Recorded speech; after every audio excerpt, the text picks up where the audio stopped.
Welcome to Political Science online class.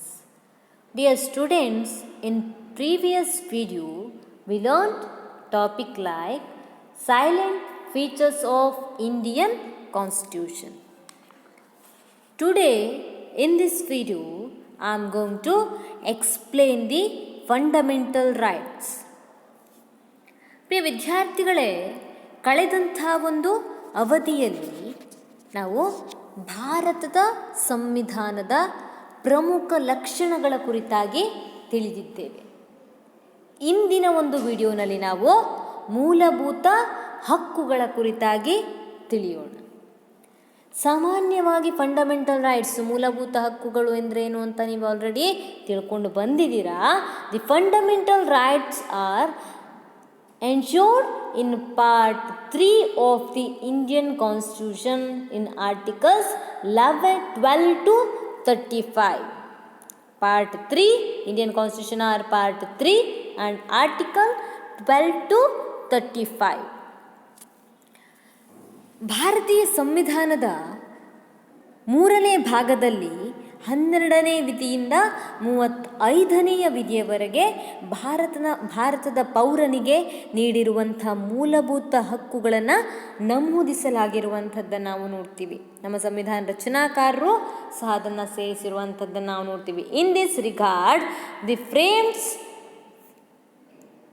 Of the constitution divide inspirations to the derived by the inspirations from the Bill of Rights of Constitution of USA.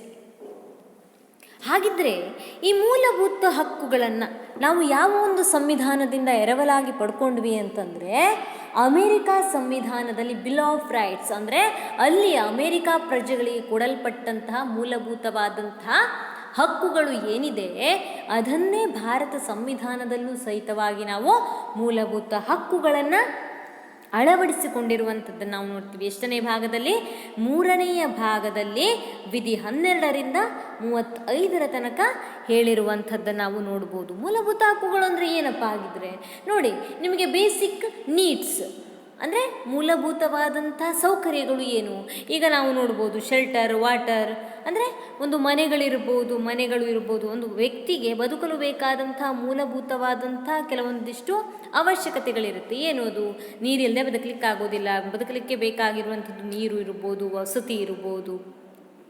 ಅದೇ ರೀತಿಯಾಗಿ ಕೆಲವೊಂದಿಷ್ಟು ವಸ್ತ್ರಗಳು ಇರ್ಬೋದು, ಆಹಾರಗಳು ಇರ್ಬೋದು. ಇದೆಲ್ಲವೂ ಸಹಿತವಾಗಿ ಮೂಲಭೂತವಾದಂತಹ ಅವಶ್ಯಕತೆಗಳಾಗಿರುತ್ತೆ. ಹಾಗಿದ್ರೆ ಮೂಲಭೂತ ಹಕ್ಕುಗಳೇನು ಅಂದರೆ, ಮೂಲಭೂತ ಹಕ್ಕುಗಳು ಅಂತಂದರೆ ಮಾನವನಿಂದ ಬೇರ್ಪಡಿಸಲಿಕ್ಕೆ ಆಗಲ್ಲ ಅಂತಂದರೆ ಅದಿಲ್ಲದೆ ಇದ್ದರೆ ಮಾನವ ನೆಮ್ಮದಿಯುತವಾಗಿ ಬದುಕಲಿಕ್ಕೆ ಸಾಧ್ಯ ಆಗಲ್ಲ. ಹೇಗೆ ಮೂಲಭೂತ ಅವಶ್ಯಕತೆಗಳು ಮಾನವನಿಗೆ ಅಗತ್ಯವೋ ಅದೇ ರೀತಿಯಾಗಿ ಮೂಲಭೂತ ಹಕ್ಕುಗಳು ಸಹಿತವಾಗಿ ಮಾನವರಿಗೆ ಅತ್ಯವಶ್ಯಕವಾಗಿ ಬೇಕಾಗಿರುವಂಥದ್ದನ್ನು ನಾವು ನೋಡ್ಬೋದು. So the fundamental rights contains the comprehensive list of justicable rights.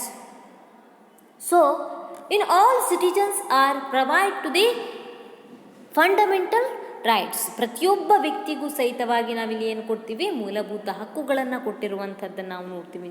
ಅಪೋರ್ಡ್ the equality and dignity of the individual which are most essential there are all round development.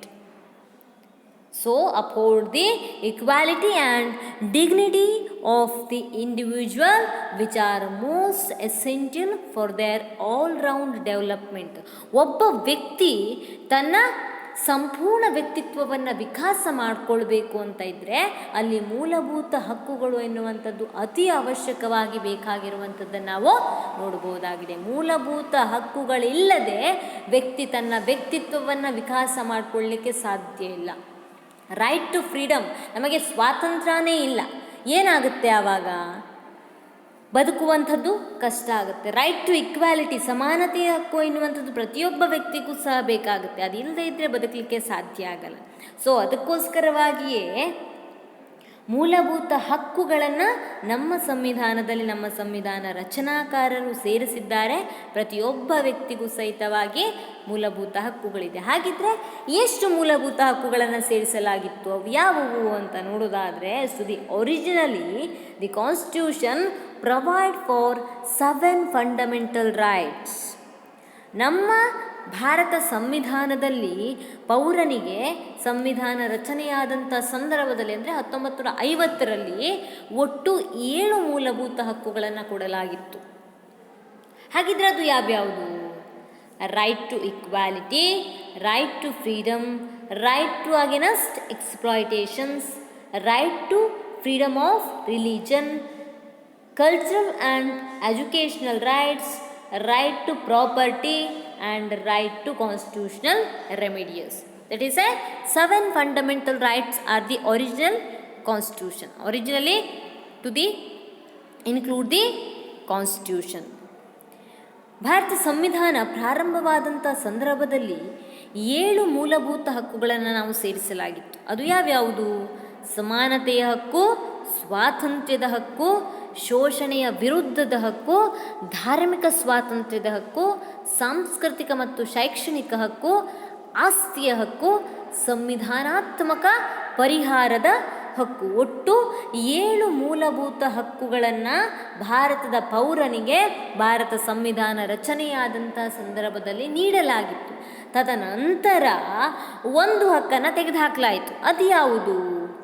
ಒಂದು 44th Constitutional Amendment Act of 1978 is to the eliminated the rights to property from the list of fundamental rights. It made a legal rights under the Article 300A into the Indian Constitution. So the one rights are to be eliminated in 44th Constitutional Amendment of the 1978. ನೋಡಿ, 1978ರಲ್ಲಿ ಭಾರತ ಸಂವಿಧಾನಕ್ಕೆ 44ನೇ ತಿದ್ದುಪಡಿಯನ್ನು ಮಾಡಲಾಗುತ್ತೆ.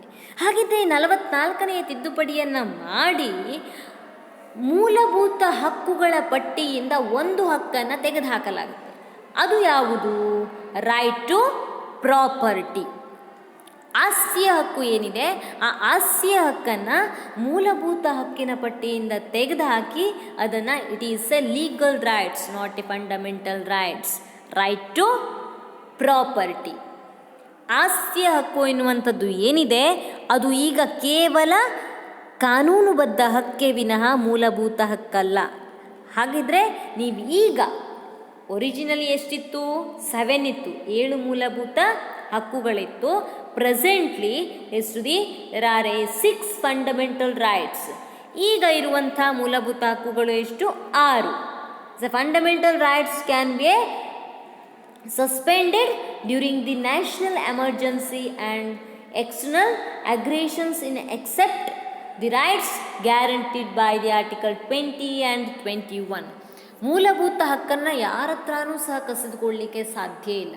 ಆದರೆ ಒಂದು ಸಂದರ್ಭದಲ್ಲಿ ಮಾತ್ರ ದೇಶ ಪ್ರಜೆಗಳ ಮೂಲಭೂತ ಹಕ್ಕುಗಳನ್ನು ಕಸಿದುಕೊಳ್ಳುತ್ತೆ. ಅದು ಯಾವಾಗ? To the national emergency and external aggression. ಯಾವ ಸಂದರ್ಭದಲ್ಲಿ?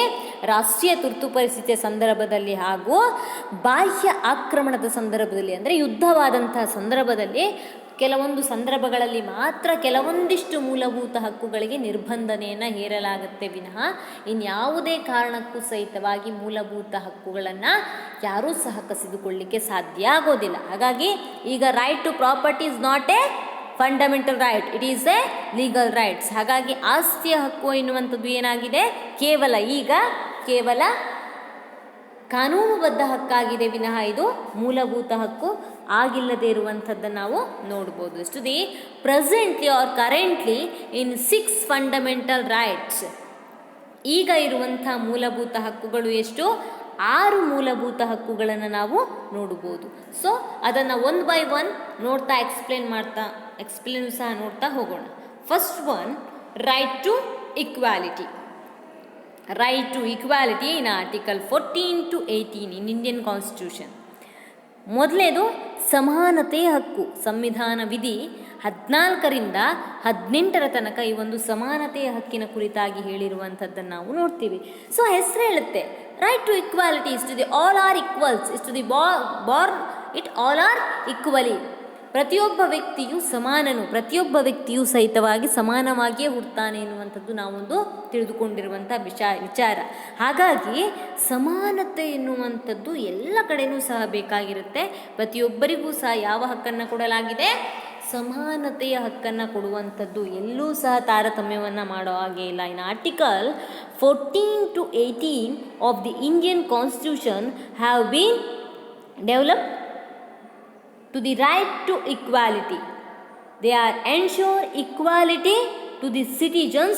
The rights to equality reads of follow. ಅಂದರೆ ಇಲ್ಲಿ ಪ್ರತಿಯೊಬ್ಬ ವ್ಯಕ್ತಿಗೂ ಸಹಿತವಾಗಿ ಸಮಾನವಾದಂಥ ಸ್ಥಾನಮಾನವನ್ನು ನೀಡಲ್ಪಟ್ಟಿರುವಂಥದ್ದನ್ನು ನಾವು ನೋಡ್ತೀವಿ. ಈ ಸಮಾನ ಸ್ಥಾನಮಾನವನ್ನು ಎಷ್ಟನೇ ವಿಧಿಯಿಂದ ಎಷ್ಟನೇ ವಿಧಿಗೆ ಹೇಳಿದ್ದಾರೆ? 14ನೇ ವಿಧಿಯಿಂದ 18ನೇ ವಿಧಿಯ ತನಕ ಹೇಳಿರುವಂಥದ್ದನ್ನು ನಾವು ನೋಡಬಹುದಾಗಿದೆ. ಹಾಗಿದ್ರೆ ಯಾವ್ಯಾವ ವಿಧಿ ಏನೇನು ಹೇಳುತ್ತೆ? In article 14 is to the guarantee to all are equal before the law, the equal protections of law within the territory of India. Bharat ಸಂವಿಧಾನದಲ್ಲಿ 14ನೇ ವಿಧಿಯಲ್ಲಿ ಏನು ಹೇಳಿದ್ದಾರೆ? 14ನೇ ವಿಧಿಯ ಪ್ರಕಾರ ಪ್ರತಿಯೊಬ್ಬ ಪ್ರಜೆಯು ಕಾನೂನಿನ ಮುಂದೆ ಸಮಾನರು ಮತ್ತು ಸಮಾನ ರಕ್ಷಣೆಯನ್ನು ಪಡೆಯುವಂಥ ಅಧಿಕಾರವನ್ನು ಹೊಂದಿರುವಂಥದ್ದನ್ನು ನಾವು ನೋಡ್ತೀವಿ. 14ನೇ ವಿಧಿ ಪ್ರಕಾರ ಏನು? ಕಾನೂನು ಎದುರು ಎಲ್ಲರೂ ಸಮಾನರು. MLA ಮಗ ತಪ್ಪು ಮಾಡಿದ್ರು ಸಹ ಅವನಿಗೆ ಒಂದೇ ರೀತಿ ಶಿಕ್ಷೆ, ಜಡ್ಜ್ ಮಗ ತಪ್ಪು ಮಾಡಿದ್ರು ಒಂದೇ ರೀತಿ ಶಿಕ್ಷೆ, ನೀವು ತಪ್ಪು ಮಾಡಿದ್ರು ಅಂದರೆ ಸಾಮಾನ್ಯ ಪ್ರಜೆಗಳು ತಪ್ಪು ಮಾಡಿದ್ರು ಸಹ ಒಂದೇ ರೀತಿಯಾದಂಥ ಶಿಕ್ಷೆ. ಅಂದರೆ ಕಾನೂನು ಎನ್ನುವಂಥದ್ದು ಪ್ರತಿಯೊಬ್ಬರಿಗೂ ಈಕ್ವಲ್ ಆಗಿ ಅಪ್ಲೈ ಆಗುತ್ತೆ. ಅದರಲ್ಲಿ ಮೇಲು ಕೀಳು, ಶ್ರೀಮಂತ ಬಡವ ಎನ್ನುವಂಥ ತಾರತಮ್ಯವಿಲ್ಲ ಎನ್ನುವಂಥದ್ದು ಯಾವ ವಿಧಿ ಹೇಳುತ್ತೆ? ಭಾರತ ಸಂವಿಧಾನದ 14ನೇ ವಿಧಿ ಹೇಳಿರುವಂಥದ್ದನ್ನು ನಾವು ನೋಡ್ಬೋದು. ಇನ್ article 15 prohibits in discriminations against any citizen to the ground of the religion, rights, caste, gender or birthplace. ಸಂವಿಧಾನ ವಿಧಿ 15ರ ಪ್ರಕಾರ ಲಿಂಗ, ಜಾತಿ, ವರ್ಣ, ಹುಟ್ಟಿದ ಸ್ಥಳ ಇರ್ಬೋದು, ಧರ್ಮ ಇರ್ಬೋದು, ಶೈಕ್ಷಣಿಕ ಅರ್ಹತೆಗಳಿರ್ಬೋದು, ಇವುಗಳ ಆಧಾರದ ಮೇಲೆ ಯಾವ ಸಂದರ್ಭದಲ್ಲಿಯೂ ಕೂಡ ತಾರತಮ್ಯವನ್ನು ಮಾಡೋ ಹಾಗೆ ಇಲ್ಲ. ನೀನು ಹೆಣ್ಣು, ನಿನಗೆ ಯಾವುದೇ ರೀತಿಯಾದಂಥ ಪ್ರಿಫರೆನ್ಸ್ ಇಲ್ಲ ಅನ್ನೋ ಹಾಗೆ ಇಲ್ಲ. ನೀನು ಗಂಡು, ನಿನಗೆ ಪ್ರಿಫರೆನ್ಸ್ ಕೊಡೋದಿಲ್ಲ ಅನ್ನೋ ಹಾಗೆ ಇಲ್ಲ. ನೀನು ಮೇಲ್ಜಾತಿ, ನೀನು ಕೆಳಜಾತಿ, ನಿನ್ನನ್ನು ಇಲ್ಲಿ ಸೇರಿಸೋ ಹಾಗೆ ಇಲ್ಲ ಅಂತ ಎಲ್ಲೂ ಸಹ ಆ ಒಂದು ಜಾತಿ, ಧರ್ಮ, ಲಿಂಗ, ಭಾಷೆಯ ಆಧಾರದ ಮೇಲೆ ತಾರತಮ್ಯವನ್ನು ಮಾಡಿದರೆ ಅದು ಅಪರಾಧ ಆಗಿರುವಂಥದ್ದನ್ನು ನಾವು ನೋಡಬಹುದು. In article 16 is to the guarantees in equality of the opportunity in matters of public employment.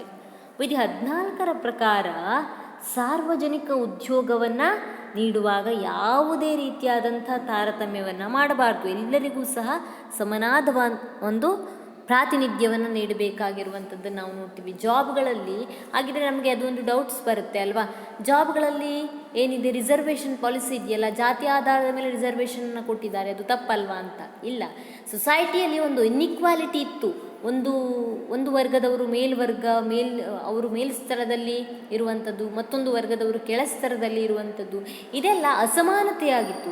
ಈ ಅಸಮಾನತೆಯನ್ನು ತೊಡೆದು ಹಾಕೋಕ್ಕೋಸ್ಕರವಾಗಿ ಈ ರೀತಿ ರಿಸರ್ವೇಷನ್ನ ಪಾಲಿಸಿಯನ್ನು ತಂದಿರುವಂಥದ್ದನ್ನು ನಾವು ನೋಡ್ತೀವಿ. ಅದನ್ನು ಅಪ್ಲೈ ಮಾಡ್ಕೊಂಡಿದ್ದಾರೆ. ಹಾಗಾಗಿ ಯಾವುದೇ ಸಾರ್ವಜನಿಕ ಉದ್ಯೋಗದಲ್ಲಿ ತಾರತಮ್ಯವನ್ನು ಮಾಡಬಾರ್ದು ಎನ್ನುವಂಥದ್ದನ್ನು ಆರ್ಟಿಕಲ್ 16 ವಿಧಿ 16 ಹೇಳಿರುವಂಥದ್ದನ್ನು ನಾವು ನೋಡ್ಬೋದು. ಇನ್ನು article 17 state that practice of untouchability in any form is a punishable offence. ವಿಧಿ 17ರ ಪ್ರಕಾರ ಅಸ್ಪೃಶ್ಯತೆ ಆಚರಣೆ ಮತ್ತು ಆಚರಣೆಗೆ ಪ್ರೋತ್ಸಾಹ ನೀಡುವುದು ಶಿಕ್ಷಾರ್ಹ ಅಪರಾಧವಾಗಿರುವಂಥದ್ದನ್ನು ನಾವು ನೋಡಬಹುದಾಗಿದೆ. ಯಾವುದೇ ಸಂದರ್ಭದಲ್ಲೂ ಸಹಿತವಾಗಿ ನೀನನ್ನು ಮುಟ್ಟು ಹಾಗೆ ಇಲ್ಲ, ನೀನು ಕೆಳಜಾತಿ, ಈ ರೀತಿಯಾದಂಥ ಒಂದು ಅನ್ಟಚಬಿಲಿಟಿಯನ್ನು, ಅಸ್ಪೃಶ್ಯತೆಯನ್ನು ಎಂದೂ ಸಹ ಆಚರಣೆ ಮಾಡಲಿಕ್ಕೆ ಸಾಧ್ಯ, ಅಂದರೆ ಆಚರಣೆ ಮಾಡಬಾರ್ದು. ಅದು ಏನಾಗುತ್ತೆ, ಶಿಕ್ಷಾರ್ಹ ಅಪರಾಧ ಆಗಿರುವಂಥದ್ದನ್ನು ನಾವು ನೋಡ್ತೀವಿ. ಅಂದರೆ ಒಂದು SC STಗಳಿರ್ಬೋದು, ಅವರನ್ನು ಒಂದು ಅಸ್ಪೃಶ್ಯರು ಅಂತ ಕೆಳಜಾತಿ ಕೆಳಸ್ತರದವರು ಎನ್ನುವಂಥದ್ದನ್ನು ಮೊದಲು ಕಾಣ್ತಾ ಇದ್ರು. ಅದನ್ನು ತಡೆಯೋಕ್ಕೋಸ್ಕರವಾಗಿ ಈ ರೀತಿಯಾದಂಥ ಸಂವಿಧಾನದಲ್ಲಿ ಸೇರಿಸಿರುವಂಥದ್ದನ್ನು ನಾವು ನೋಡ್ತೀವಿ. ಯಾವ ಸಂದರ್ಭದಲ್ಲಿಯೂ ಸಹಿತವಾಗಿ ಅನ್ಟಚಬಿಲಿಟಿಯನ್ನು, ಅಸ್ಪೃಶ್ಯತೆಯನ್ನು ಆಚರಣೆ ಮಾಡೋ ಹಾಗೆ ಇಲ್ಲ.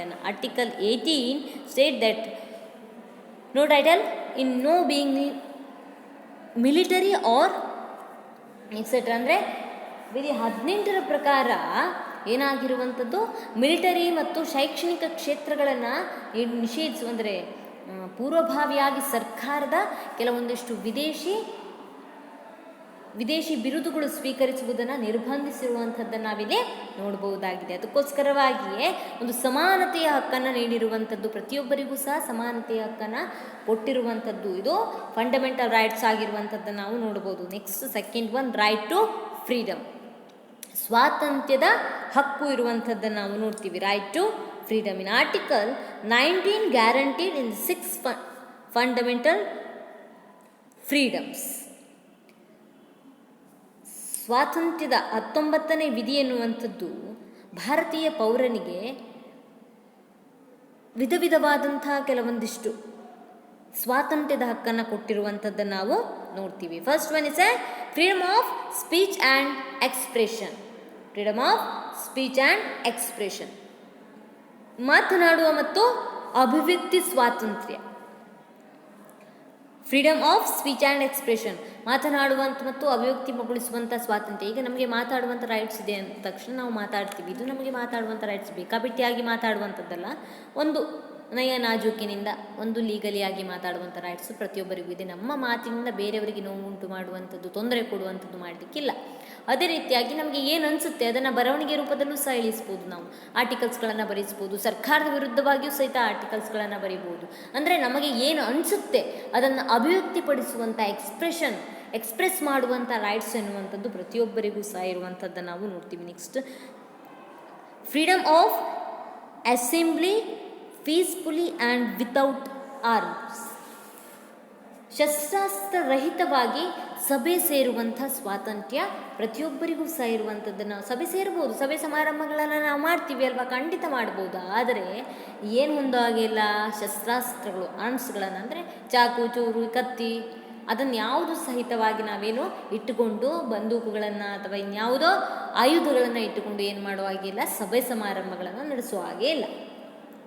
Next is the freedom of for associations and unions, ಸಂಘ ಸಂಸ್ಥೆಗಳನ್ನು ಸ್ಥಾಪಿಸುವಂಥ ಸ್ವಾತಂತ್ರ್ಯ ಎನ್ನುವಂಥದ್ದು ಪ್ರತಿಯೊಬ್ಬರಿಗೂ ಸಹ ಇರುವಂಥದ್ದನ್ನು ನಾವು ನೋಡ್ತೀವಿ. ಅದರ ಆಧಾರದ ಮೇಲೆ ಎಲ್ಲ ರೀತಿಯಾದಂತಹ ಸಂಘ ಸಂಸ್ಥೆಗಳನ್ನು ನಾವು ಕಟ್ಕೊಂಡಿರುವಂಥದ್ದನ್ನು ಕಾಣಬಹುದಾಗಿದೆ. ಅದೇ ರೀತಿಯಾಗಿ is a freedom to move freely throughout the territory of India, ಭಾರತದ ಯಾವುದೇ ಭಾಗದಲ್ಲಿ, ಅಂದರೆ ಭಾರತಾದ್ಯಂತ ಸಂಚರಿಸುವಂಥ ಸ್ವಾತಂತ್ರ್ಯ ಎನ್ನುವಂಥದ್ದು ಪ್ರತಿಯೊಬ್ಬರಿಗೂ ಇರುವಂಥದ್ದನ್ನು ನಾವು ನೋಡ್ತೀವಿ. ಅಂದರೆ ಪ್ರತಿಯೊಬ್ಬರೂ ಸಹ ಭಾರತದಲ್ಲಿ ಫ್ರೀಯಾಗಿ ಮೂವ್ ಮಾಡಲಿಕ್ಕೆ ರೈಟ್ಸ್ ಇರುವಂಥದ್ದನ್ನು ನಾವು ಕಾಣ್ತೀವಿ. Next is a freedom to settle to the any part of territory of India, ಭಾರತದ ಪ್ರತಿಯೊಂದು ಭೂಭಾಗದಲ್ಲೂ ಸಹಿತವಾಗಿ ಕಾನೂನು ಮಾನ್ಯತೆಯನ್ನು ಪಡೆದಂಥ ಅಥವಾ ಭಾರತದ ಯಾವುದೇ ಭಾಗದಲ್ಲಿ ವಾಸಿಸುವಂಥ ಸ್ವಾತಂತ್ರ್ಯ ಎನ್ನುವಂಥದ್ದು ಪ್ರತಿಯೊಬ್ಬ ವ್ಯಕ್ತಿಗೂ ಸಹ ಇರುವಂಥದ್ದನ್ನು ನಾವು ನೋಡ್ತೀವಿ. ಅದೇ ರೀತಿಯಾಗಿ ಯಾವುದೇ ವ್ಯಕ್ತಿಗೆ ಒಂದೇ ಅಪರಾಧಕ್ಕೆ ಒಂದೇ ಶಿಕ್ಷೆಯನ್ನು ಕೊಡುವಂಥದ್ದು, ಒಮ್ಮೆ ಒಬ್ಬನು ಒಂದು ತಪ್ಪನ್ನು ಮಾಡಿದಾನೆ ಅಂತಂದರೆ ಅದಕ್ಕೆ 10 ಶಿಕ್ಷೆಯನ್ನು ಕೊಡುವಂಥದ್ದಲ್ಲ, ಒಂದು ತಪ್ಪಿಗೆ ಒಂದೇ ಶಿಕ್ಷೆ. ಒಮ್ಮೆ ಶಿಕ್ಷೆ ಆದ ನಂತರದಲ್ಲಿ ಮತ್ತೆ ಪುನಃ ಅದು ಆ ಶಿಕ್ಷೆಯನ್ನು ಅಥವಾ ಆ ತಪ್ಪಿಗೆ ಮತ್ತೆ ಶಿಕ್ಷೆಯನ್ನು ಕೊಡೋ ಹಾಗೆ ಇಲ್ಲದೇ ಇರುವಂಥದ್ದನ್ನು ನಾವಿಲ್ಲಿ ನೋಡ್ಬೋದಾಗಿದೆ. ಯಾವುದೇ ವ್ಯಕ್ತಿಗೆ ಒಂದೇ ಶಿಕ್ಷೆ ಆಗಿರುತ್ತೆ. ಅದೇ ರೀತಿಯಾಗಿ ಅಪರಾಧವನ್ನು ತನ್ನ ವಿರುದ್ಧ ತಾನೇ ಸಾಕ್ಷಿ ಹೇಳಿಕೊಳ್ಳುವಂತೆ ಯಾರನ್ನೂ ಸಹ ಒತ್ತಾಯ ಮಾಡುವಾಗಿಲ್ಲ. ಒಬ್ಬ ವ್ಯಕ್ತಿ ಒಂದು ಕೊಲೆ ಮಾಡಿದ್ದಾನೆ ಅಂತಂದರೆ ಅವನು ಒಪ್ಕೊಳ್ಳೇಬೇಕಂತ ಏನಿಲ್ಲ, ಒಪ್ಪುಗೋ ಅಂತ ಅವನ ಮೇಲೆ ಪ್ರೆಷರ್ ಹಾಕುವ ಹಾಗೆ ಇಲ್ಲ, ಅದು ಸಹ ಅಪರಾಧನೇ. ಒಪ್ಪಿಕೊಳ್ಳೋದು ಬಿಡೋದು ಅದು ಅವನಿಗೆ ಬಿಟ್ಟಂಥ ವಿಷಯ. ಆದರೆ ಅವನ ಮೇಲೆ ತುಂಬ ಪ್ರೆಷರನ್ನು ಅಥವಾ ಒತ್ತಡವನ್ನು ಹಾಕುವಂತೆ ಇಲ್ಲದೇ ಇರುವಂಥದ್ದನ್ನು ನಾವು ನೋಡ್ಬೋದಾಗಿದೆ. ಸೊ ಇವಿಷ್ಟು freedom of right to freedom, ಪ್ರತಿಯೊಬ್ಬರಿಗೂ ಸಹ ಸ್ವಾತಂತ್ರ್ಯದ ಹಕ್ಕಿರುವಂಥದ್ದನ್ನು ನಾವು ನೋಡ್ಬೋದು. Next, right to against exploitation. Right to against exploitation, ಶೋಷಣೆ ವಿರುದ್ಧದ ಹಕ್ಕು, ಶೋಷಣೆ ವಿರುದ್ಧದ ಹಕ್ಕು. In article 23 states the prohibitions of forced labours and trans human beings. ವಿಧಿ 23ನೇ ವಿಧಿಯ ಪ್ರಕಾರ ಬಲವಂತದ ದುಡಿಮೆ ಇರ್ಬೋದು, ಗುಲಾಮಗಿರಿ ಇರ್ಬೋದು, ಮಹಿಳೆಯರ ಮತ್ತು ಮಕ್ಕಳನ್ನು ಅನೈತಿಕ ವ್ಯವಹಾರಕ್ಕೆ ಬಳಸಿಕೊಳ್ಳುವಂಥದ್ದಿರ್ಬೋದು, ಎಲ್ಲವೂ ಸಹಿತವಾಗಿ ಅಪರಾಧ. ಇದು ತಪ್ಪು ಅಂತಲ್ಲ, ಅಪರಾಧ. ಅನೈತಿಕ ವ್ಯವಹಾರಗಳಿಗೆ ಮಹಿಳೆಯನ್ನು ಮಕ್ಕಳನ್ನು ದೂಡುವಂಥದ್ದಿರ್ಬೋದು, ಅಥವಾ ಬಲವಂತವಾಗಿ ದುಡಿಸಿಕೊಳ್ಳುವಂಥದ್ದಿರ್ಬೋದು, ಗುಲಾಮಗಿರಿಯರನ್ನಾಗಿ ಮಾಡಿಕೊಳ್ಳುವಂಥದ್ದಿರ್ಬೋದು, ಇದೆಲ್ಲವೂ ಸಹಿತವಾಗಿ ಅಪರಾಧ ಅಂತ ಅನಿಸಿಕೊಳ್ಳುವಂಥದ್ದನ್ನು ನಾವು ನೋಡ್ತೀವಿ. ಅಂದರೆ ಯಾರ ಮೇಲೂ ಸಹ ನಾಟ್ ಎಕ್ಸ್ಪ್ಲಾಯ್ಟ್, ಯಾರನ್ನೂ ಸಹ ಶೋಷಣೆಗೆ ಒಳಪಡಿಸಬಾರ್ದು. ಒಂದೊಮ್ಮೆ ನಾವು ಶೋಷಣೆಗೆ ಒಳಗಾಗ್ತಾ ಇದ್ದೀವಿ ಅಂತಂದರೆ ಅದರ ವಿರುದ್ಧವಾಗಿ ಹೋರಾಡುವಂಥ ಹಕ್ಕು ಪ್ರತಿಯೊಬ್ಬರಿಗೂ ಸಹ ನಮ್ಮ ಸಂವಿಧಾನದಲ್ಲೇ ನೀಡಿರುವಂಥದ್ದನ್ನು ನಾವು ನೋಡ್ತೀವಿ. ವಿಧಿ 24ನೇ ವಿಧಿಯ ಪ್ರಕಾರ article 24 states that the prohibitions of the employment of children in factors in etcetera mines, factories in etcetera. ಅಂದರೆ ಬಾಲಕಾರ್ಮಿಕ ಪದ್ಧತಿಯನ್ನು ಅಥವಾ 24ನೇ ವಿಧಿ ಪ್ರಕಾರ 14 ವರ್ಷಕ್ಕಿಂತ ಕಡಿಮೆ ವಯಸ್ಸಿನ ಮಕ್ಕಳನ್ನು ಅಪಾಯಕಾರಿಯಾದಂಥ ಕೆಲವೊಂದಿಷ್ಟು ಕಾರ್ಖಾನೆಗಳಿರ್ಬೋದು ಅಥವಾ ಇನ್ಯಾವುದೋ ಸ್ಥಳಗಳಲ್ಲಿ ದುಡಿಮೆಗಳಲ್ಲಿ ತೊಡಗಿಸುವಂಥದ್ದನ್ನು ನಿಷೇಧಿಸಲಾಗಿದೆ. ಒಂದೊಮ್ಮೆ ದುಡಿಮೆಗಳಿಗೆ ಹಾಕಿದರೆ ಅದು ಅಪರಾಧ ಅಂತ ಎನಿಸಿಕೊಳ್ಳುವಂಥದ್ದನ್ನು ನಾವು ನೋಡ್ಬೋದು. ಹಾಗಾಗಿ ವಿಧಿ 24ನೇ ವಿಧಿಯ ಪ್ರಕಾರ 14 ವರ್ಷದ ಒಳಗಿನ ಮಕ್ಕಳನ್ನು ದುಡಿಲಿಕ್ಕೆ ಹಾಕಬಾರ್ದು. ದುಡಿಲಿಕ್ಕೆ ಹಾಕಿದ್ರೂ ಸಹಿತವಾಗಿ ಅದು ಅಪಾಯಕಾರಿಯಾದಂಥ ಕೆಲವೊಂದಿಷ್ಟು ಫ್ಯಾಕ್ಟರಿಗಳಿರ್ಬೋದು, ಕೆಲವೊಂದು ಸ್ಥಳಗಳಲ್ಲಿ ಅವರನ್ನು ಹಾಕುವ ಹಾಗೆ ಇಲ್ಲದೇ ಇರುವಂಥದ್ದನ್ನು ನಾವು ನೋಡ್ತೀವಿ. ಇವಿಷ್ಟು right to against exploitation, article 23 and 24 ಶೋಷಣೆ ವಿರುದ್ಧದ ಹಕ್ಕು ಎನ್ನುವಂಥದ್ದು. Next rights, right to freedom of religion. Right to freedom of religion, ಧಾರ್ಮಿಕ ಸ್ವಾತಂತ್ರ್ಯದ ಹಕ್ಕು. ಇನ್ ಆರ್ಟಿಕಲ್ 25 to 28 ವಿಧಿ 25ರಿಂದ 28 ತನಕ ಹೇಳಿರುವಂಥದ್ದನ್ನು ನಾವು ನೋಡಬಹುದಾಗಿದೆ. In article 25 is a provides for freedom of free prohibition professions, practice and the religion. ಅಂತಂದರೆ ಇಲ್ಲಿ ಏನಾಗಿರುವಂಥದ್ದು, ಧಾರ್ಮಿಕ ಸ್ವಾತಂತ್ರ್ಯ ಹಕ್ಕಿನಡಿಯಲ್ಲಿ ಭಾರತೀಯರಿಗೆ 25ನೇ ವಿಧಿ ಅನ್ವಯವಾಗಿ ಪ್ರತಿಯೊಬ್ಬ ಪೌರನೂ ತನ್ನ ಆತ್ಮಸಾಕ್ಷಿಗೆ ಅನುಗುಣವಾಗಿ ಒಂದು ಧರ್ಮವನ್ನು ಅನುಸರಿಸುವಂಥದ್ದಿರ್ಬೋದು, ಅದನ್ನು ಪ್ರಚಾರ ಮಾಡುವಂಥ ಅಧಿಕಾರ, ಹಕ್ಕು ಇರುವಂಥದ್ದನ್ನು ನಾವು ನೋಡ್ಬೋದಾಗಿದೆ. ಹಾಗಾಗಿ ಒಬ್ಬ ವ್ಯಕ್ತಿಗೆ ಯಾವ ಧರ್ಮವನ್ನು ಸೇರಬೇಕು ಅಂತ ಅನಿಸುತ್ತೋ, ಯಾವ ಧರ್ಮವನ್ನು ಪ್ರಚಾರ ಮಾಡಬೇಕು ಅಂತ ಅನಿಸುತ್ತೋ ಅದನ್ನು ಮಾಡಲಿಕ್ಕೆ ಅವಕಾಶ, ಹಕ್ಕು ಇರುವಂಥದ್ದನ್ನು ನಾವು ನೋಡ್ತೀವಿ. ಒಬ್ಬ ವ್ಯಕ್ತಿಯನ್ನು ಒಂದು ಧರ್ಮದಲ್ಲಿ ಇದ್ದಾನೆ ಅಂತಂದರೆ ಮತ್ತೊಂದು ಧರ್ಮಕ್ಕೆ ಬಲವಂತವಾಗಿ ಹೇಳ್ಕೊಂಡು ಹೋಗಲಿಕ್ಕೆ ಸಾಧ್ಯ ಇಲ್ಲ. ಅಂದರೆ ಹೇಳ್ಕೊಂಡು ಹೋಗಬಾರ್ದು. ಒಂದೊಮ್ಮೆ ಅವನಿಗೆ ಇಷ್ಟ ಆಯ್ತಪ್ಪ, ತಾನೊಂದು ತನ್ನ ಧರ್ಮವನ್ನು ಬಿಟ್ಟು ಮತ್ತೊಂದು ಧರ್ಮಕ್ಕೆ ಕನ್ವರ್ಟ್ ಆಗಬೇಕು ಅಂತ ಅನಿಸಿದರೆ ಅವನು ಸ್ವ ಇಚ್ಛೆಯಿಂದ ಹೋಗಲಿಕ್ಕೆ ಅಧಿಕಾರ, ಹಕ್ಕು ಇದೆ ವಿನಃ ಅವನನ್ನು ಬಲವಂತವಾಗಿ ಯಾರೂ ಸಹ ಮತ್ತೊಂದು ಧರ್ಮಕ್ಕೆ ಎಳೆದುಕೊಂಡು ಹೋಗುವ ಹಾಗೆ ಇಲ್ಲ. ಹಾಗಾಗಿ to establish and maintain the institutions for the religious and charitable purpose. ಹಾಗಾಗಿ ಧರ್ಮ ಪ್ರಚಾರಕ್ಕಾಗಿ ತಮ್ಮದೇ ಆದ ಧಾರ್ಮಿಕ ಸಂಸ್ಥೆ ಮತ್ತು ಚಾರಿಟೇಬಲ್ ಟ್ರಸ್ಟ್ ಸ್ಥಾಪಿಸುವಕ್ಕೆ ಅವಕಾಶ ಇರುವಂಥದ್ದನ್ನು ನಾವು ನೋಡ್ತೀವಿ. ಅಂದರೆ ಅವರವರ ಧರ್ಮಕ್ಕೆ ಸಂಬಂಧಿಸಿದಂಥ ಟ್ರಸ್ಟ್ಗಳನ್ನು ಇರ್ಬೋದು ಅಥವಾ ಯಾವುದು ಧರ್ಮ ಪ್ರಚಾರ ಸಂಸ್ಥೆಗಳನ್ನು ಇರ್ಬೋದು, ಮಾಡಿಕೊಳ್ಳಿಕ್ಕೆ ಅವಕಾಶ ಇದೆ. ಆದರೆ ಧರ್ಮ ಪ್ರಚಾರ ಮಾಡ್ಬೋದು, ಆದರೆ ಮತ್ತೊಬ್ಬರಿಗೆ ಆ ಧರ್ಮಕ್ಕೆ ಬನ್ನಿ ಅಂತ ಒತ್ತಾಯ ಮಾಡೋ ಹಾಗೆ ಇಲ್ಲ. No persons attain in any educational institutions recognized by the state or receiving. ಅಂದರೆ ಇಲ್ಲಿ ಏನಾಗಿರುವಂಥದ್ದು, ತಮ್ಮದೇ ಆದಂಥ ಧಾರ್ಮಿಕ ವ್ಯವಹಾರಗಳನ್ನು ನಿರ್ವಹಿಸಲಿಕ್ಕೆ ಪ್ರತಿಯೊಬ್ಬರಿಗೂ ಸಹ ಇಲ್ಲಿ ರೈಟ್ಸ್ ಇರುವಂಥದ್ದು ನಾವು ನೋಡ್ತೀವಿ. The manage it own affairs in the religions. ತನ್ನ ಒಂದು ಧರ್ಮಕ್ಕೆ ಧಾರ್ಮಿಕ ವ್ಯವಹಾರಗಳಿಗೆ ಏನು ನಿರ್ವಹಿಸಬೇಕು ಅದನ್ನು ನಡೆಸ್ಕೊಂಡು ಹೋಗಲಿಕ್ಕೆ ಪ್ರತಿಯೊಬ್ಬರಿಗೂ ರೈಟ್ಸ್ ಇದೆ. To bone of the movable and immovable property. ಒಂದು ಧಾರ್ಮಿಕ ಸಂಸ್ಥೆಗಳ ಹೆಸರಿನಲ್ಲಿ ಸ್ಥಿರ ಮತ್ತು ಚರಾಸ್ತಿಗಳನ್ನು ಹೊಂದಬಹುದು ಎನ್ನುವಂಥದ್ದನ್ನು ನಾವಿಲ್ಲಿ ನೋಡ್ಬೋದಾಗಿದೆ. ಸ್ಥಿರಾಸ್ತಿಗಳು ಮತ್ತು ಚರಾಸ್ತಿಗಳನ್ನು ಸಹ ಹೊಂದಲಿಕ್ಕೆ ಅಧಿಕಾರ ಅಂದರೆ ಏನು, ಈ ಕೆಲವೊಂದು ದೇವಸ್ಥಾನಗಳು ಇರ್ಬೋದು ಅಥವಾ ಚರ್ಚ್ಗಳು ಇರ್ಬೋದು, ಮಸೀದಿಗಳಿರ್ಬೋದು, ಅವೆಲ್ಲ ಆ ಒಂದು ಕ್ಷೇತ್ರಕ್ಕೆ ತನ್ನದೇ ಆದಂಥ ಒಂದು ಪ್ರಾಪರ್ಟಿಯನ್ನು ಅಥವಾ ಆಸ್ತಿಯನ್ನು ಹೊಂದಲಿಕ್ಕೆ ಅಧಿಕಾರ ಇರುವಂಥದ್ದನ್ನು ನಾವು ನೋಡಬಹುದಾಗಿದೆ. ಹಾಗಾಗಿ ಕಾನೂನಿನ ಅನುಸಾರವಾಗಿ ಧಾರ್ಮಿಕ ಸಂಸ್ಥೆಗಳು ಅವರಿಗೆ ಬೇಕಾದಂಥ ಆಸ್ತಿಗಳನ್ನು ಹೊಂದಲಿಕ್ಕೆ ಅವಕಾಶ ಇರುವಂಥದ್ದನ್ನು ನಾವು ನೋಡ್ತೀವಿ. Article 27 states that the no persons shall be a completed to pay any tax ಅಂದರೆ ವಿಧಿ 27 ಪ್ರಕಾರ ಧಾರ್ಮಿಕ ಕಾರ್ಯಗಳಿಗೆ ಯಾರಿಂದಲೂ ಬಲವಂತವಾಗಿ ವಂತಿಗೆಗಳನ್ನು ಸ್ವೀಕರಿಸುವ ಹಾಗೆ ಇಲ್ಲ. ಈಗ ಯಾವುದೋ ಒಂದು ಚರ್ಚ್ಗಳನ್ನು ಕಟ್ಟಬೇಕು, ಮಸೀದಿಗಳನ್ನು ಕಟ್ಟಬೇಕು, ದೇವಸ್ಥಾನಗಳನ್ನು ಕಟ್ಟಬೇಕು ಅಂತ ಬಲವಂತವಾಗಿ ಹಣವನ್ನು ಕೀಳೋ ಹಾಗೆ ಇಲ್ಲ.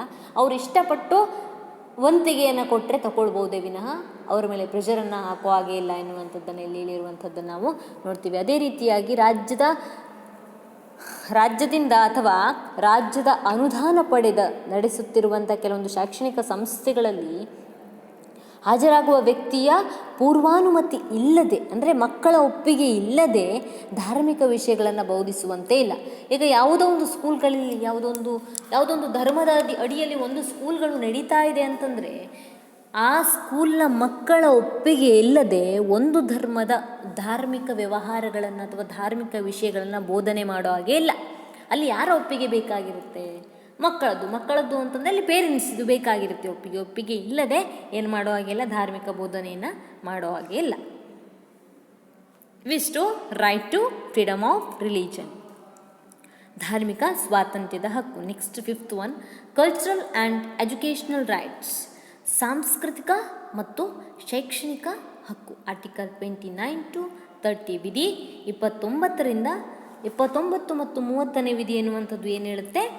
ಸಾಂಸ್ಕೃತಿಕ ಮತ್ತು ಶೈಕ್ಷಣಿಕ ಹಕ್ಕಿನ ಕುರಿತಾಗಿ ಹೇಳಿರುವಂಥದ್ದನ್ನು ನಾವು ನೋಡ್ತೀವಿ. Article 29 state that any citizens decide the territory of the having the language, spirit and culture of its own has to the rights to the conserve. ಪ್ರತಿಯೊಬ್ಬ ವ್ಯಕ್ತಿ ಎನ್ನುವಂಥವನು ಶೈಕ್ಷಣಿಕ ಮತ್ತು ಸಾಂಸ್ಕೃತಿಕ ಹಕ್ಕನ್ನು ಹೊಂದಿರ್ತಾನೆ. ವಿಧಿ 29 ಅನ್ವಯವಾಗಿ ಭಾರತದಲ್ಲಿ ವಾಸಿಸುವ ಪ್ರತಿಯೊಂದು ಜನಾಂಗದವರು ತಾವು ಹೊಂದಿರುವಂಥ ಭಾಷೆ ಇರ್ಬೋದು, ಲಿಪಿ ಇರ್ಬೋದು, ಸಂಸ್ಕೃತಿಗಳನ್ನು ರಕ್ಷಿಸುವ ಮತ್ತು ಬೆಳೆಸುವ ಅವಕಾಶವನ್ನು ಹೊಂದಿರುವಂಥದ್ದನ್ನು ನಾವು ನೋಡಬಹುದಾಗಿದೆ. ಹಾಗಾಗಿ ಪ್ರತಿಯೊಬ್ಬ ವ್ಯಕ್ತಿಯು ಅವರದ್ದು ಭಾಷೆ, ಅವರ ಲಿಪಿ ಅಂದರೆ ಅವರ ಒಂದು ಬರವಣಿಗೆ ಎಲ್ಲವನ್ನು, ಅವ್ರ ಭಾಷೆಯನ್ನು ಸಹ ಬೆಳವಣಿಗೆ ಪಡಿಸಲಿಕ್ಕೆ ಅಧಿಕಾರವನ್ನು ಹೊಂದಿರುವಂಥದ್ದನ್ನು ನಾವು ನೋಡ್ತೀವಿ. Article 30 state that the all minorities diver in based on the religion or language shall have the rights to establish in administrative educational institutions of their choice. 30ನೇ ವಿಧಿಯ ಪ್ರಕಾರ ಧಾರ್ಮಿಕ ಮತ್ತು ಭಾಷಾ ಅಲ್ಪಸಂಖ್ಯಾತರ ತಮ್ಮದೇ ಆದಂಥ ಒಂದು ಶಿಕ್ಷಣ ನೀಡಲು ತಮ್ಮದೇ ಆದಂಥ ಶೈಕ್ಷಣಿಕ ಸಂಸ್ಥೆಗಳನ್ನು ಸ್ಥಾಪಿಸಿಕೊಳ್ಳಲಿಕ್ಕೆ ಅವಕಾಶವನ್ನು ಹೊಂದಿರ್ತಾರೆ. ಅದೇ ರೀತಿಯಾಗಿ ತಮ್ಮದೇ ಒಂದು ಮಾತೃಭಾಷೆಯಲ್ಲಿ ಶಿಕ್ಷಣವನ್ನು ಪಡ್ಕೊಳ್ಳಿಕ್ಕೂ ಸಹ ಅಧಿಕಾರವನ್ನು, ಹಕ್ಕನ್ನು ಹೊಂದಿರುವಂಥದ್ದನ್ನು ನಾವು ನೋಡ್ತೀವಿ. ಅದಕ್ಕೋಸ್ಕರವಾಗಿ ನಮ್ಮಲ್ಲಿ ಕೆಲವೊಂದಿಷ್ಟು ಉರ್ದು ಮೀಡಿಯಂ ಸ್ಕೂಲ್ಗಳನ್ನು ಸಹ ನಾವು ನೋಡ್ತೀವಿ. ಅಂದರೆ ಆ ಭಾಷಾ ಅಲ್ಪಸಂಖ್ಯಾತರು ಅಂದ ತಕ್ಷಣ ಅವರನ್ನು ಹಿಂದೆ ಇಡುವಂಥದ್ದಲ್ಲ, ಅವರಿಗೂ ಸಹ ಅವರದೇ ಒಂದು ಮಾತೃಭಾಷೆಯಲ್ಲಿ ಶಿಕ್ಷಣವನ್ನು ಕೊಡಬೇಕು ಎನ್ನುವಂಥ ಉದ್ದೇಶದಿಂದಾಗಿ ಈ ರೀತಿಯಾಗಿ ಅಲ್ಪಸಂಖ್ಯಾತರು ಸಹಿತವಾಗಿ ಅವರದೇ ಆದಂಥ ಭಾಷೆಯಲ್ಲಿ ಶಿಕ್ಷಣವನ್ನು ಪಡೆಯುವಂತೆ ಆಗಬೇಕು ಅಂತ ಅವರಿಗೆ ಸಾಂಸ್ಕೃತಿಕ ಮತ್ತು ಶೈಕ್ಷಣಿಕ ಹಕ್ಕಂದರಲ್ಲಿ ಈ ರೀತಿಯಾಗಿ ಅವರಿಗೆ ಮಾತೃಭಾಷೆಯಲ್ಲಿ ಕಲಿಯುವಂಥ ಅವಕಾಶವನ್ನು ಕೊಟ್ಟಿರುವಂಥದ್ದನ್ನು ನಾವು ನೋಡ್ಬೋದು. Next 6th one, last one, right to constitutional remedies, ಸಂವಿಧಾನಾತ್ಮಕ ಪರಿಹಾರದ ಹಕ್ಕು. ಇನ್ ಆರ್ಟಿಕಲ್ ಸಂವಿಧಾನಬದ್ಧ ಪರಿಹಾರದ ಹಕ್ಕು ಅಥವಾ ಸಂವಿಧಾನಾತ್ಮಕ ಪರಿಹಾರದ ಹಕ್ಕು. Article 32 is the article 32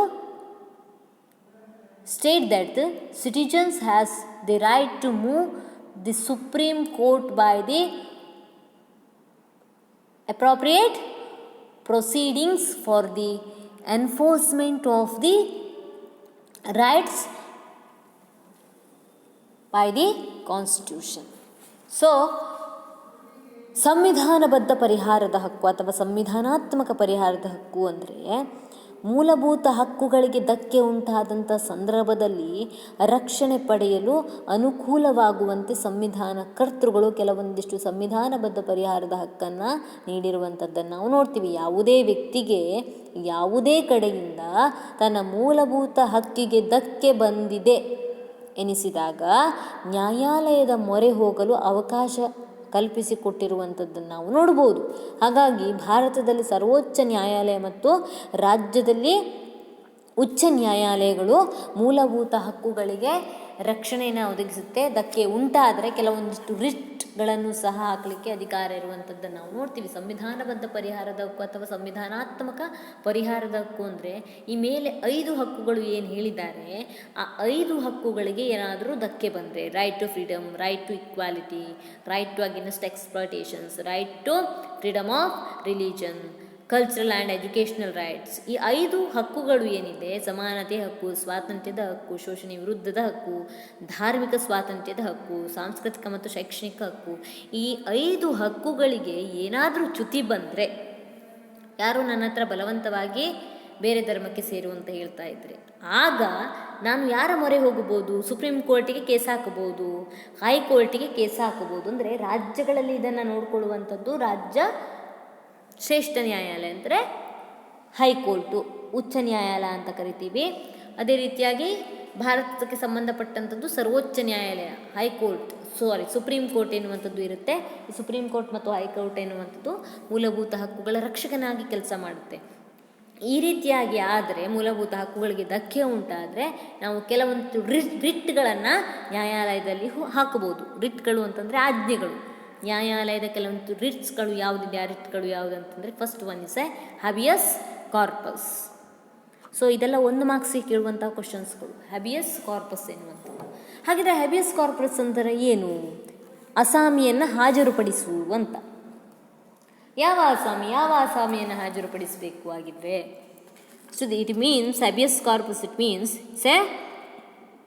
produce the body and it's an order issued by the court in persons who have the restricted. ಅಂದರೆ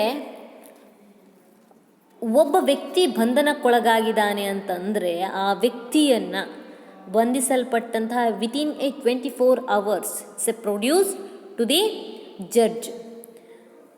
ಬಂಧನಕ್ಕೊಳಗಾದಂತಹ ವ್ಯಕ್ತಿಯನ್ನು ಬಂಧಿಸಲ್ಪಟ್ಟಂಥ 24 ಗಂಟೆಗಳ ಒಳಗಾಗಿ ಹತ್ತಿರದ ನ್ಯಾಯಾಲಯ ಅಥವಾ ನ್ಯಾಯಾಧೀಶರ ಮುಂದೆ ಹಾಜರುಪಡಿಸಬೇಕಾಗುತ್ತೆ. ಇದನ್ನೇ ಹ್ಯಾಬಿಯಸ್ ಕಾರ್ಪಸ್ ಅಂದರೆ ಹಾಜರುಪಡಿಸುವುದಕ್ಕಾಗಿ ಹೊರಡಿಸುವಂಥ ಒಂದು ರಿಟ್. ಈಗ ಒಬ್ಬ ವ್ಯಕ್ತಿಯನ್ನು ಬಂಧಿಸಲ್ಪಟ್ಟಿದ್ದಾರೆ ಅಂತಂದರೆ, ಇವತ್ತು 5 ಗಂಟೆಗೆ ಬಂಧಿಸಿದ್ದಾರೆ ಅಂತಂದರೆ, ನಾಳಿನ 5 ಗಂಟೆ ಅಂದರೆ 5 PM, ಇವತ್ತು 5 PM 5 ಗಂಟೆ ಬಂಧಿಸಿದರೆ, ಮಧ್ಯಾಹ್ನ 5 ಗಂಟೆಗೆ ಬಂಧಿಸಿದರೆ, ನಾಳೆ ಮಧ್ಯಾಹ್ನ 5 ಗಂಟೆ ಒಳಗಾಗಿ ಅವನನ್ನು ಜೈಲಲ್ಲೇ ಇಟ್ಟುಕೊಳ್ಳೋದಲ್ಲ. ಪೊಲೀಸರು ಏನು ಮಾಡಬೇಕು? ಕೋರ್ಟಿಗೆ ಹಾಜರುಪಡಿಸಬೇಕು. ಒಂದೊಮ್ಮೆ ಕೋರ್ಟ್ ರಜೆ ಇದ್ದರೂ ಸಹಿತವಾಗಿ ನ್ಯಾಯಾಧೀಶನ ಮುಂದೆ ಆ ಒಂದು ಆರೋಪಿಯನ್ನು ಹಾಜರುಪಡಿಸಬೇಕಾಗತ್ತೆ. ಇದನ್ನು ಅವನನ್ನು ಹಾಜರುಪಡಿಸಲಿಕ್ಕೆ ಹಾಕುವಂಥ ಒಂದು ರಿಟ್ಟನ್ನು ಏನಂತ ಕರಿತೀವಿ? ಹ್ಯಾಬಿಯಸ್ ಕಾರ್ಪಸ್ ಅಂತ ಕರೆಯುವಂಥದ್ದನ್ನು ನಾವು ನೋಡ್ಬೋದು. ನೆಕ್ಸ್ಟ್ ಮ್ಯಾಂಡಮಸ್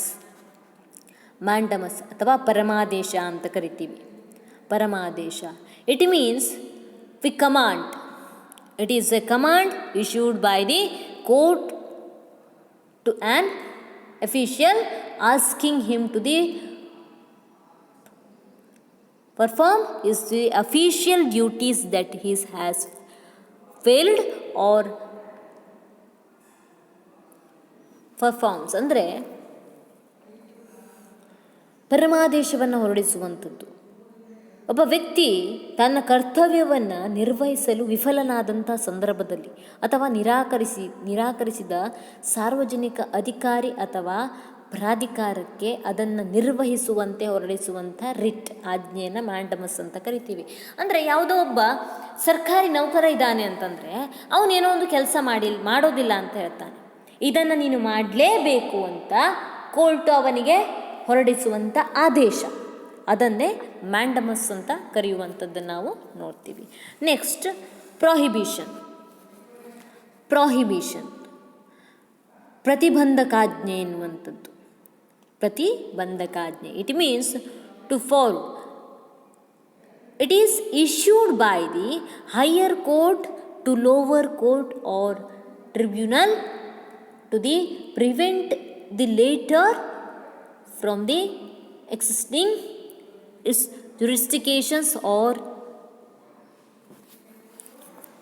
ಪ್ರತಿಬಂಧಕಾಜ್ಞೆ ಅಂದರೆ ಕೆಳಗಿನ ನ್ಯಾಯಾಲಯಗಳು ತಮ್ಮ ಅಧಿಕಾರ ವ್ಯಾಪ್ತಿಯನ್ನು ಮೀರಿ ಅಥವಾ ಪ್ರಕೃತಿ ನಿಯಮಕ್ಕೆ ವಿರುದ್ಧವಾಗಿ ತೀರ್ಪನ್ನು ನೀಡದಂತೆ ತಡೆಯಲು ಸುಪ್ರೀಂ ಕೋರ್ಟ್ ಅಥವಾ ಹೈಕೋರ್ಟ್ ಹೊರಡಿಸುವಂಥ ರಿಟ್ ಇದಾಗಿರುವಂಥದ್ದನ್ನು ನಾವು ನೋಡ್ತೀವಿ. ಅಂದರೆ ಕೆಲವೊಮ್ಮೆ ಈ ಕೆಳಗಿನ ನ್ಯಾಯಾಲಯ ಯಾವುದು, ತಾಲೂಕಾ ನ್ಯಾಯಾಲಯ ಇರ್ಬೋದು, ಜಿಲ್ಲಾ ನ್ಯಾಯಾಲಯ ಇರ್ಬೋದು, ಈ ನ್ಯಾಯಾಲಯಗಳಿಗೆ ಇಂತಿಷ್ಟು ವರ್ಷಗಳು ಮಾತ್ರ ಜೈಲು ಶಿಕ್ಷೆಯನ್ನು ನೀಡಲಿಕ್ಕೆ ಅವಕಾಶ ಇದೆ.